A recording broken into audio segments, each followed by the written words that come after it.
तो चलिए, स्वागत है आपका विनर्स एकेडमी प्रयागराज में। मैं समीर शुक्ला और बहुत दिनों बाद एक बार फिर से हम लोग वापस हो चुके हैं ट्रांसफॉर्मेशन जैसे टॉपिक को लेकर, क्योंकि इसका वन शॉट वीडियो मैंने नहीं दिया था। तो इस टॉपिक्स में जितने भी जो चैप्टर्स हैं इसमें, जैसे आपका डिग्री है, वॉइस है और उसके अलावा इंटरचेंज ऑफ सेंटेंसेस है, वो सारी चीज़ें मैं आपको इस पूरे वीडियो के वन शॉट में मैं आपको दूंगा, प्रोवाइड करूंगा। तो बिल्कुल देर ना करें, बिल्कुल प्रेस कर दीजिए अपने नोटिफिकेशन के बेल आइकन को और हम लोग शुरुआत करने जा रहे हैं अपने इस बड़े से टॉपिक को। तो ज़्यादा समय नहीं लगना है, आप इसे लिखते भी चलें और देखिए बेहतरीन सी नोट्स आपको सामने दिख रही है। तो आप इसे भी अपने, अगर आप चाहते हैं ये नोट्स चाहते हैं तो डिस्क्रिप्शन में नंबर दिया है, आप उस पर मैसेज करें, कॉल करें, मैं आपको ये नोट्स शेयर जरूर करूंगा। तो देखिए, ट्रांसफॉर्मेशन में सबसे पहला हमारा जो वर्ड है, इसकी डिफिनीशन क्या है कि to transform a sentence is to change it from one grammatical form to another without altering its sense. यानी इसकी जो डिफिनीशन है कि ट्रांसफॉर्मेशन का अर्थ है रूप को बदलना। ट्रांसफॉर्मेशन का जो मतलब होता है वो रूप को बदलना होता है, अर्थात एक वाक्य में बिना रूप में परिवर्तन किए दूसरे में बदल देना ही ट्रांसफॉर्मेशन कहलाता है। यानी समझ गए होंगे ट्रांसफॉर्मेशन क्या होता है कि बिना अर्थ में परिवर्तन किए हुए रूप को बदल देना ट्रांसफॉर्मेशन कहलाता है। यानी अर्थ एक ही होता है, सिर्फ रूप को बदला जाता है, यानी उसकी लिखावट को बदला जा सकता है, शब्दों को बदला जा सकता है, लेकिन जो सेंटेंस का भाव है, जो सेंटेंस का सेंस है, वो कभी नहीं बदलता है। यही आप डिग्री में भी यही चीज़ पढ़ते हैं, वॉइस में भी यही चीज़ पढ़ते हैं, इंटरचेंज ऑफ सेंटेंस में भी यही चीज़ें पढ़ते हैं। तो आपको ये पूरा वीडियो बहुत हेल्प करने वाला है आपके यूपी बोर्ड एग्जाम 2023 के लिए। और क्योंकि बहुत जल्दी ही आपकी डेट अनाउंस कर दी जाएगी, सेंटर आपके स्कूलों का पता चल ही चुका होगा क्योंकि उसकी लिस्ट आ चुकी है, डेट भी बहुत जल्दी आएगी। मैं सबसे पहले आपको मॉडल पेपर भी कल परसों में लेके आऊंगा। तो शुरुआत फिर से एक बार हो चुकी है कई दिनों के बाद। आपका प्यार बना रहे मेरे साथ, मेरी इच्छा यही है। अब देखिए इसका एग्जाम्पल कि द बुक इज डिफिकल्ट। पहला हमने लिखा कि द बुक इज डिफिकल्ट, यानी किताब कठिन है। अब अगर इसको हम ट्रांसफॉर्म करें, यानी बिना अर्थ में परिवर्तन किए हुए उसके रूप को बदल दें कि the book is not easy, कहने का मतलब है कि भाई किताब कठिन है, किताब आसान नहीं है। दोनों बातें सेम है, बस क्या मतलब निकला कि शब्दों को हमने बदला है, डिफिकल्ट का इजी कर दिया, नॉट लगा दिया, लेकिन जो मतलब था हमारा कि किताब कठिन है तो कठिन है। इसको आप ऐसे समझ सकते हैं कि जैसे आई हेट यू, ये सेंटेंस है कि मैं तुमसे नफरत करता हूं, आई हेट यू, और इसको अगर हम ट्रांसफॉर्म करते हैं तो I do not like you, मैं तुम्हें पसंद नहीं करता। तो मैं तुम्हें पसंद नहीं करता, मैं तुम्हें नफरत करता हूं, दोनों बातें एक ही हैं। ठीक है, तो अब यहां पर अगला जो हमारा इसका है कि डिफरेंट मेथड्स ऑफ ट्रांसफॉर्मेशन, यानी किन किन तरीकों से हम ट्रांसफॉर्मेशन करते हैं। तो सबसे पहला हमारा जो टॉपिक होगा, आप जानते होंगे जो हमारा सबसे पहला टॉपिक होता है ट्रांसफॉर्मेशन में, ग्रामर की बुक में भी लिखा होता है एडवर्ब टू या रिमूव टू। इसी टॉपिक को एडवर्ब टू या रिमूव टू दोनों कहा जाता है। यानी ये जो हमारा TOO है, इसको हटाना है और इसकी जगह पर क्या क्या वर्ड आते हैं उन्हें रखना है। तो इसके बारे में एक नोट और जान लें आप कि नोट कि टू जो होता है TOO, ये एक एडवर्ब होता है और इसका मतलब होता है more than enough. More than enough का मतलब होता है आवश्यकता से अधिक या बहुत पर्याप्त, या एक लिमिट जो होती है उससे भी ज़्यादा चले जाना। क्योंकि ये जो टू होता है ये हमेशा निगेटिव सेंटेंस देता है, निगेटिव सेंस देता है। याद रखिएगा, ये जो TOO वाला टू होता है ये हमेशा निगेटिव सेंस देता है, क्योंकि कोई चीज़ अगर हद से ज़्यादा है तो वो बेकार हो जाएगी। आप मजाक भी हद से ज़्यादा करते हैं तो भी वो दूसरे को परेशान करता है। कोई भी काम अगर आप हद से ज़्यादा करते हैं या कोई भी चीज़ आप हद से ज़्यादा करते हैं तो वो हमेशा निगेटिव सेंस ही देता है। जबकि इसका जो पॉजिटिव वर्ड है वेरी होता है, वेरी का मतलब भी बहुत होता है, टू का मतलब भी बहुत होता है। फर्क क्या है कि TOO जो है ये निगेटिव सेंस देता है, जबकि VERY वेरी हमेशा पॉजिटिव सेंस देता है, यानी अच्छा सेंस देता है। अब देखिए, क्योंकि हम अब इसका सबसे पहला टॉपिक शुरू करने जा रहे हैं एडवर्ब टू, तो इसमें कुछ चीजें हैं जो हमें पहले जान लेनी चाहिए। जानने का मतलब देखिए क्या जानना है। तो यहाँ पर रूल नंबर फर्स्ट आपका है कि ये जो TO प्लस वर्ब की फर्स्ट फॉर्म, एक बात याद रखिएगा कि ये जो टू आता है ना, इसे हम इन्फिनेटिव टू कहते हैं। इसके बाद हमेशा वर्ब की फर्स्ट फॉर्म होती है, और जब इसको चेंज करते हैं तो क्या क्या होता है इस टू की जगह पर हम सो का प्रयोग करते हैं, इस टू की जगह पर हम दैट का प्रयोग करते हैं। सेंटेंस प्रेजेंट में है तो कैन नॉट, पास्ट में है तो कुड नॉट, और टू बी वर्ब के साथ वर्ब की थर्ड फॉर्म आती है, यानी ये आपका पैसिव वॉइस को दिखाता है। तो कई तरह से, बस इसमें आपको सिर्फ इन 4 शब्दों को जानना है। ये 4 शब्द आपको जानना है। टू TOOO की जगह पर सो, TO की जगह पर दैट, प्रेजेंट में है तो कैन नॉट, पास्ट में है तो कुड नॉट। अब इसके कुछ सेंटेंस भी देखते हैं, क्योंकि वन शॉट है तो मैं आपको पूरी तरह से सारी चीजें क्लियर करूंगा। आगे बढ़ते हैं थोड़ा सा। देखिए, जैसे सेंटेंस लिखा है कि he is too old to walk, यानी वो बहुत कमजोर है चलने में। तो देखिए, इस टू की जगह पर हमने क्या किया, सो, ओल्ड का ओल्ड रखा, टू की जगह पर दैट, और फिर ही कैन नॉट वॉक कर दिया। ये आपने पढ़ा भी होगा, ये आपके नोट्स के लिए है कि Mohan is too old to run a race, तो Mohan is so old that he can not run a race. और Ravi was too dull to pass, तो Ravi was so dull that he could not pass. Was लगा था इसलिए could not लगा, जबकि इसमें is था तो कैन नॉट लगा। यही सारी चीजें हमें जाननी है, ठीक है। अब आते हैं यहाँ पर हम अपने रूल नंबर 2 की ओर। रूल नंबर 2 कहता है कि यदि वाक्य में एडवर्ब टू के साथ ये वाला टू न दिया हो, यानी केवल ये टू दिया हो, ये वाला न दिया हो, तो ट्रांसफॉर्मेशन में बदलते समय एडवर्ब टू के स्थान पर ओवर या एक्सट्रीमली का प्रयोग करते हैं। बस इतना याद रखना, ओवर या एक्सट्रीमली का प्रयोग करते हैं, या बियॉन्ड द प्रॉपर लिमिट का भी प्रयोग करते हैं। कैसे करते हैं, देखिए इसका सेंटेंस लिखा है कि the weather is too hot. अब यहां पर दूसरा वाला टू आगे नहीं है, तो इसका मतलब ये केवल एडवर्ब टू है, तो इसकी जगह पर आपको ओवर या एक्सट्रीमली रखना है। तो द वेदर इज ओवर या एक्सट्रीमली हॉट। आगे और देखिए, इट इज टू हार्ड, तो इट इज हार्ड। अब यहां पर देखिए, इट इज ओवर हार्ड या एक्सट्रीमली हॉट भी किया जा सकता था, लेकिन आप चाहें तो इसको ऐसे भी बना सकते हैं कि it is hard beyond the proper limit, यानी ये आपका बियॉन्ड द प्रॉपर लिमिट एक फ्रेज होता है जो ओवर या एक्सट्रीमली की जगह पर आता है। और देखिए, the class is too noisy, तो the class is noisy beyond the proper limit कर सकते हैं, या द क्लास इज ओवर या एक्सट्रीमली नॉइजी, ये भी कर सकते हैं। देखिए, लिखा हुआ भी है मैंने कि द क्लास इज ओवर या एक्सट्रीमली नॉइजी। तो इस तरह से सेंटेंस हमारे क्लियर होते जाएंगे।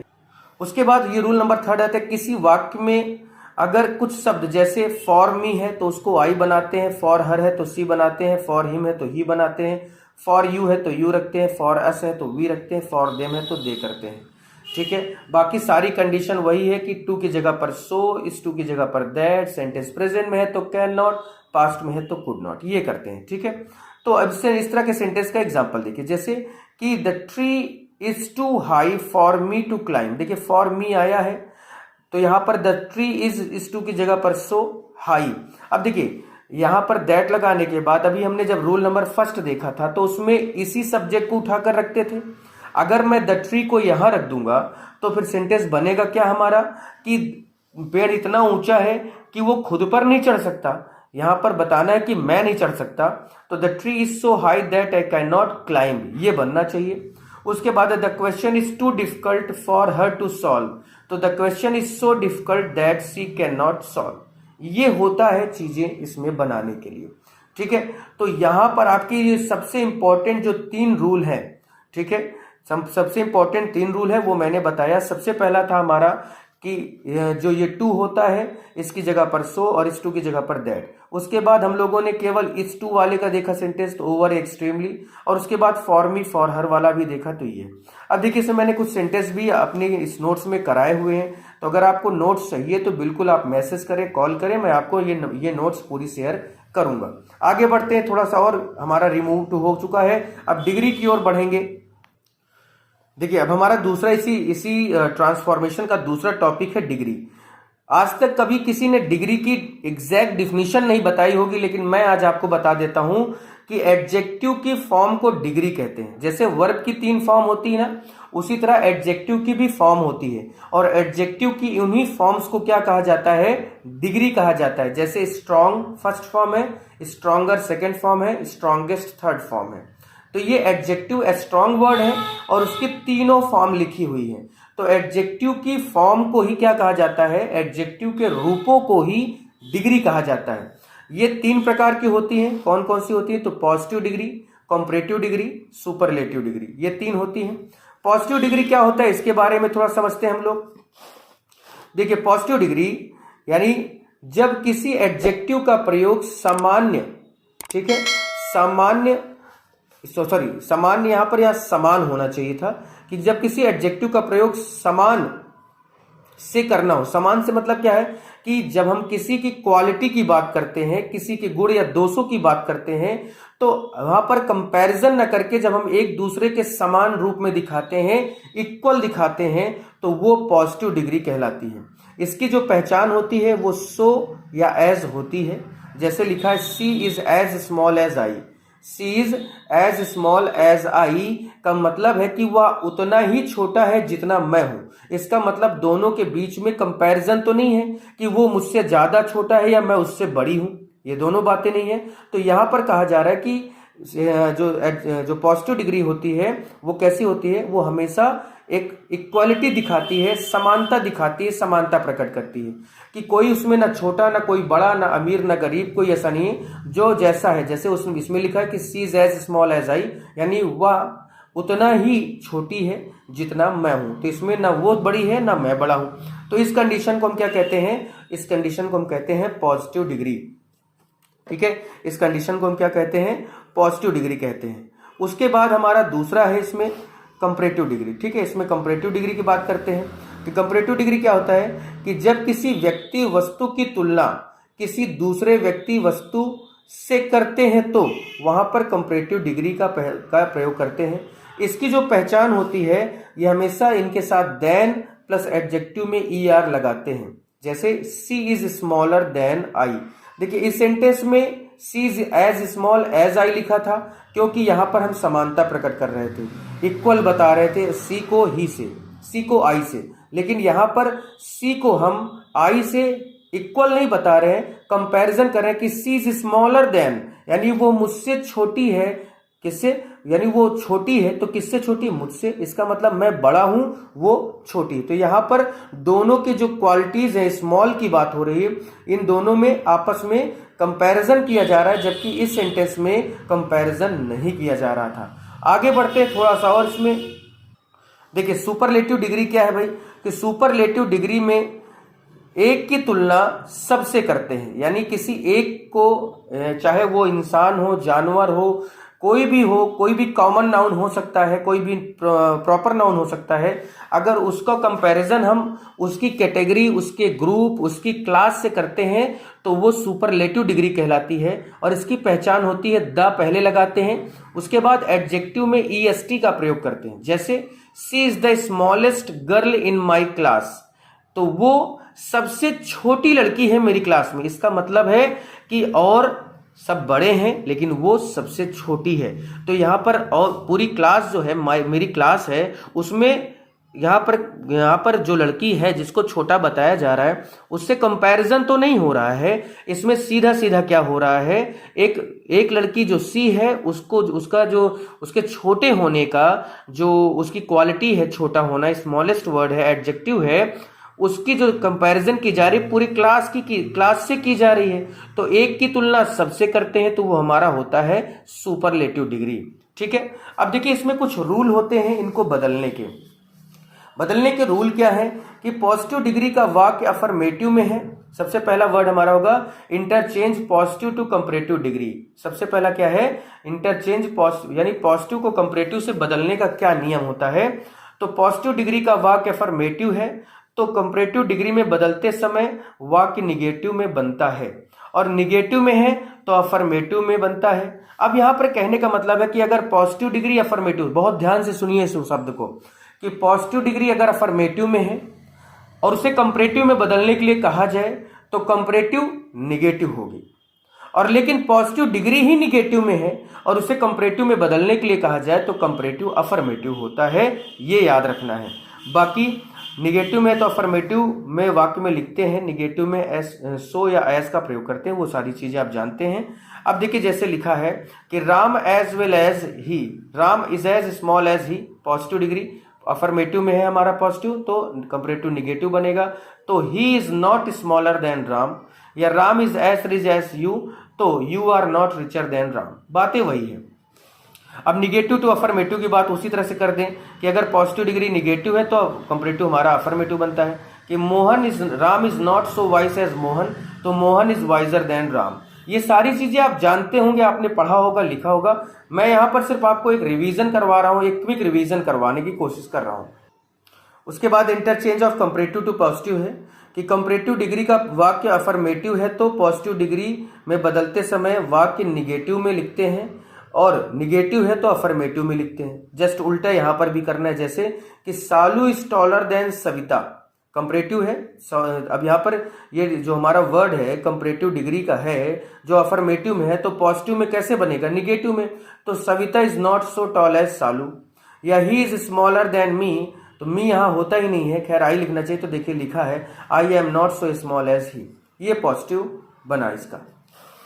अब उसके बाद है निगेटिव टू अफर्मेटिव, बातें वही है कि हमने उसका निगेटिव बनाया कि Ravi is not better than Ram, तो Ram is as good as Ravi. ये सारी चीजें आपको पता होंगी, नहीं पता तो बिल्कुल आप इसे देख सकते हैं, समझ सकते हैं। उसके बाद है अब यहां पर बात आएगी कि interchange of superlative to positive. हमेशा जो पूछा जाता है सेंटेंस, वो इसी तरह के क्वेश्चन, इसी तरह के सेंटेंस से पूछा जाता है। तो देखिए क्या है इसमें कि सबसे पहले सुपरलेटिव से पॉजिटिव बनाना चाह रहे हैं तो हमें कुछ चीजें जाननी है। सबसे पहले क्या, हम नो अदर लिखते हैं, फिर एडजेक्टिव फ्रेज लिखते हैं, फिर हेल्पिंग वर्ब, फिर as, adjective as plus subject. कैसे कि Mumbai is the best city in India, superlative बनाना है तो सबसे पहले क्या लिखना है? No other. फिर एडजेक्टिव फ्रेज क्या है हमारा? सिटी इन इंडिया, तो हमने लिखा no other city in India is, उसके बाद एज गुड एज मुंबई, बस लिख दिया हमने। कोई इसमें बहुत बड़ा काम नहीं करना था इसमें हमें। Arjun was the bravest warrior in Mahabharat, तो no other warrior in Mahabharat was as brave as Arjun. तो नो अदर वाले सेंटेंस जरूर याद रखिए, यही सेंटेंस पूछे जाते हैं अक्सर। उसके बाद इंटरचेंज सुपरलेटिव टू कंपैरेटिव। अब सुपरलेटिव से पॉजिटिव हमने देखा नो अदर वाला, अब कंपैरेटिव में कैसे बनाते हैं? तो सबसे पहले सब्जेक्ट लिखते हैं, उसके बाद हेल्पिंग वर्ब, अगर मोर वाली कंडीशन है तो मोर लगाते हैं, नहीं तो एडजेक्टिव में ER लगाते हैं, फिर देन, फिर एनी अदर, फिर नाउन। जैसे लिखा है कि cricket is the most famous game in India, superlative है ये। अब इसे हमें बनाना है तो सबसे पहले सब्जेक्ट क्रिकेट लिखा, उसके बाद हेल्पिंग वर्ब इज लिखा, उसके बाद मोर फेमस करना था क्योंकि फेमसर तो होता नहीं, तो ऐसे वर्ड्स के लिए मोर का यूज करेंगे। तो cricket is more famous than, अब यहां पर एनी अदर का यूज करना है जो पहचान दिखाएगा कंपैरेटिव डिग्री में होने का। तो cricket is more famous than any other game in India, या iron is most useful metal, superlative, तो iron is more useful than any other metal, ये है आपका कंपैरेटिव। ठीक है, तो यहां पर आपको इस तरह के कुछ और रूल्स हैं जो आप अगर इसको लेते हैं, देखते हैं तो आपको जरूर देखने को मिल जाएगा। ठीक है, आप इसका स्क्रीनशॉट लेके देखिए, मैं खुद भी इसको पढ़े दे रहा हूं थोड़ा सा कि सुपरलेटिव डिग्री में वन ऑफ, इसे हम वन ऑफ वाला सुपरलेटिव डिग्री बोलते हैं। तो बस आपको करना क्या है कि अगर सुपरलेटिव वन ऑफ से रिलेटेड है, जैसे लिखा है कि the Ganga is one of the biggest reverse of the world, superlative है। अब अगर इसका कंपैरेटिव बनाना है तो एनी अदर की जगह मोस्ट अदर का प्रयोग हम करते हैं, और अगर सुपरलेटिव वन ऑफ है और पॉजिटिव डिग्री में बनाना है तो उस नो अदर की जगह पर वेरी फ्यू का प्रयोग कर देते हैं, इसके अलावा कुछ नहीं। जैसे लिखा हुआ सेंटेंस कि Chandigarh is one of the most beautiful city in India, तो very few city in India are as beautiful as Chandigarh, तो बात वहीं पर है, सारी चीजें उसी तरह से हैं। अब आगे देखिए सेंटेंस में कि interchange of affirmative and negative sentences. Interchange of affirmative and negative sentence में नोट यहां पर लिखना है कि अफर्मेटिव सेंटेंस को निगेटिव सेंटेंस में बदलने के लिए जो कुछ नियम होते हैं वो याद रखने हैं। कि जैसे ही हेट्स मी है तो चेंज इनटू निगेटिव बनाना है, तो he does not love me, ये कुछ ऐसा नोट था जो आपको याद रखना है कि यानी हमें अगर एक अफर्मेटिव सेंटेंस को निगेटिव में इंटरचेंज करना है तो होता क्या है। अब रूल नंबर फर्स्ट देखिए, यहां पर लिखा हुआ है कि विलोम शब्द यानी अपोजिट वर्ड से पहले नॉट लगाकर अफर्मेटिव सेंटेंस को निगेटिव सेंटेंस में बदलते हैं। अब यहां पर अपोजिट वर्ड क्या है भाई, कौन सा अपोजिट वर्ड? तो यहां पर याद रखना कि पूरी डिग्री में एक ही चीज की बात होती है और उसी का अपोजिट लेना है, जिसे हम एडजेक्टिव कहते हैं। एडजेक्टिव वाले पार्ट में आपको याद रखना है कि एडजेक्टिव जो होगा उसका हमें अपोजिट वर्ड लेना है। जैसे लिखा है कि she is beautiful girl, affirmative में है, कोई दिक्कत नहीं। अब इस ब्यूटीफुल का आप उल्टा शब्द निकालेंगे तो अगली होता है, तो आप इस पे नॉट भी लगाएंगे कि she is not an ugly girl, negative बना। एक और देखिए कि आई वॉज डाउटफुल, अफर्मेटिव है। अब हमने इसका अगर उल्टा, डाउटफुल का उल्टा क्या होता है, श्योर, तो आई वॉज नॉट श्योर, ये आपका निगेटिव बना। तो ये है आपका अफर्मेटिव से निगेटिव सेंटेंस का इंटरचेंज, ठीक है, आपस में बदलना ही इंटरचेंज कहलाता है। उसके बाद देखिए रूल नंबर 2 हमारा है कि जिन वाक्यों में अलोन या ओनली शब्द आए तो निगेटिव में लिखते समय उन्हें हटाकर वाक्य की शुरुआत नन बट से करते हैं। ध्यान दीजिएगा इस शब्द को, नन बट से, यानी सेंटेंस हमारा निगेटिव वाला नन बट से शुरू होगा। कब? जब अफर्मेटिव में अलोन या ओनली लिखा होगा तब। तो देखिए उसमें भी क्या है, जैसे लिखा है कि सोहन अलोन, देखिए अलोन शब्द आया तो Sohan alone got the prize, affirmative में दिख रहा है। अब इसे निगेटिव बनाना है तो सबसे पहले शुरुआत किससे करेंगे हम, नन बट से। तो none but Sohan got the prize, इतना याद रखना, अलोन के आने पर नन बट का प्रयोग हम करते हैं। 1-2 सेंटेंस और भी देखते हैं इसके। अभी तो खैर रूल नंबर 3 आ गया, लेकिन इसका मैं एक वर्ड और बताता हूं। जैसे लिखा है कि he only got the prize, तो none but he got the prize, ऐसा आप कर सकते हैं। अब देखिए रूल नंबर 3 है कि यदि वाक्य की शुरुआत में एज सून एज, सबसे इंपॉर्टेंट वर्ड, सबसे इंपॉर्टेंट ये क्वेश्चन बनता है अफर्मेटिव से निगेटिव सेंटेंस वाले में, याद रखिएगा, ध्यान दीजिएगा, बहुत इंपॉर्टेंट ये बात मैं बता रहा हूं। अगर आपके पेपर में अफर्मेटिव से निगेटिव बनाने के लिए आता है तो यही रूल इसी में से आता है, बाकी नॉर्मल नहीं दिया जाता है। तो आप सुनिएगा इस चीज को बहुत ध्यान से कि यदि वाक्य की शुरुआत में एज सून एज है तो निगेटिव में बदलते समय नो सूनर का प्रयोग करते हैं। याद रखिएगा, नो कैसे लिखेंगे, सबसे पहले नो सूनर, उसके बाद हेल्पिंग वर्ब, उसके बाद सब्जेक्ट, उसके बाद वर्ब की फर्स्ट फॉर्म, उसके बाद ऑब्जेक्ट, फिर देन, फिर अदर वर्ड। जैसे सेंटेंस देखिए, अक्सर यही सेंटेंस ही पूछा जाता है कि as soon as I saw tiger I ran away, इसको अफर्मेटिव में निगेटिव बनाना है।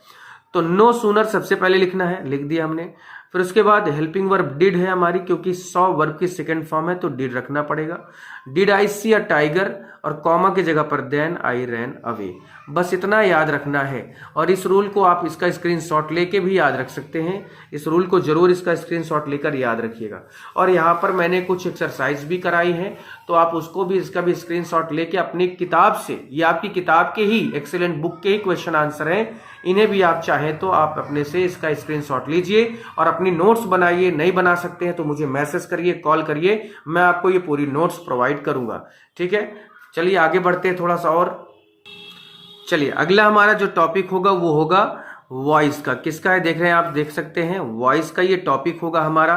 ठीक है, वॉइस 2 प्रकार की होती है, active voice, passive voice. Active voice क्या होता है कि सब्जेक्ट के द्वारा किए जाने वाले कार्य को एक्टिव वॉइस कहते हैं, और पैसिव वॉइस क्या होता है कि ऑब्जेक्ट के द्वारा किए जाने वाले कार्य को पैसिव वॉइस कहते हैं। ये सारी चीजें आप अच्छे से जानते हैं।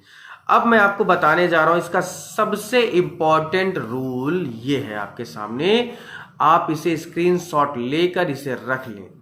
जितना अच्छे से आप इसको लिख सकते हैं, रख सकते हैं, उस हिसाब से आप इसको ले लीजिए, रख लीजिए। ये बहुत इंपॉर्टेंट चीज है। ठीक है, कि प्रेजेंट इंडेफिनिट यानी वर्ब में एस या ईएस या डू डज आए तो हमेशा पैसिव वॉइस में वर्ब की सेकेंड फॉर्म, ठीक है, या आपको इज एम आर का प्रयोग करना है इनके साथ। प्रेजेंट कॉन्टिन्यू, प्रेजेंट, अच्छा सॉरी, यहाँ पर ये है कि प्रेजेंट इंडेफिनिट को जो चेंज करते हैं।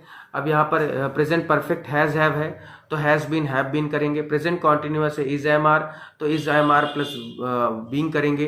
पास्ट इंडेफिनिट में वर्ब की सेकंड फॉर्म आए या डिड आता है तो वॉज या वर का प्रयोग करते हैं। पास्ट कॉन्टिन्यूअस में वॉज वर आता है तो वॉज वर या बीइंग का यूज करेंगे।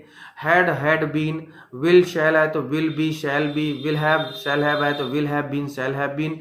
और can, could, should, may, might यानी कोई भी मॉडल ऑक्सिलरी आती है तो इसको हम एज इट इज यानी ये जैसा है उसी तरह रहने देते हैं।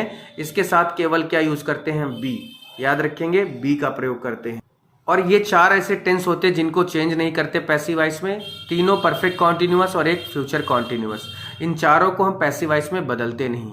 इसका जो पैसिव वॉइस का स्ट्रक्चर बनता है कि सबसे पहले ऑब्जेक्ट लिखते हैं, ऑब्जेक्ट का फर्स्ट फॉर्म, उसके बाद हेल्पिंग वर्ब, फिर नॉट है तो नॉट, अदरवाइज बीइंग का यूज मॉडल ऑक्सिलरी के साथ, बीइंग का यूज कॉन्टिन्यूअस टेंस में, बीन का यूज हैज हैव हैड के साथ, वर्ब की थर्ड फॉर्म आएगी, बाई आएगा, सब्जेक्ट का भी थर्ड फॉर्म यहाँ पे सब्जेक्टिव या सब्जेक्ट का ऑब्जेक्टिव फॉर्म लिखा जाता है। ठीक है, अब यहाँ पे देखिए सब पूरा टेंस बाय टेंस मैंने हेल्पिंग वर्ब को बताया है कि जैसे he does not help me, तो डज नॉट आता है तो एम का प्रयोग करते तो I am not help by you. She does not needed me him, तो he is not needed by me, यहाँ पर नीडेड होना चाहिए था, यहाँ पर ध्यान दीजिए यहाँ नीडेड हो जाएगा। उसके बाद प्रेजेंट परफेक्ट में भी she has saved her money, तो her money has been saved by her. तो ये कुछ मैंने सेंटेंस भी यहाँ पर कराए हैं, तो आप देख लीजिए, आप इसका स्क्रीनशॉट ले सकते हैं, इसे अपनी नोट्स भी बना सकते हैं। इसी तरह से प्रेजेंट कॉन्टिन्यूअस का भी है कि she is thinking about her, तो she is being thought about her. You are playing with me, I am being played with by you. ये देखिए पास्ट इंडेफिनिट का भी इसी तरह से पूरा सेंटेंस है, पास्ट कॉन्टिन्यूअस का भी है। सारे सेंटेंसेस मैंने बताए हैं, कराए हैं, आप इसका स्क्रीनशॉट लीजिए और इसको बस आप तुरंत का तुरंत क्लिक करके लिखते चलिए।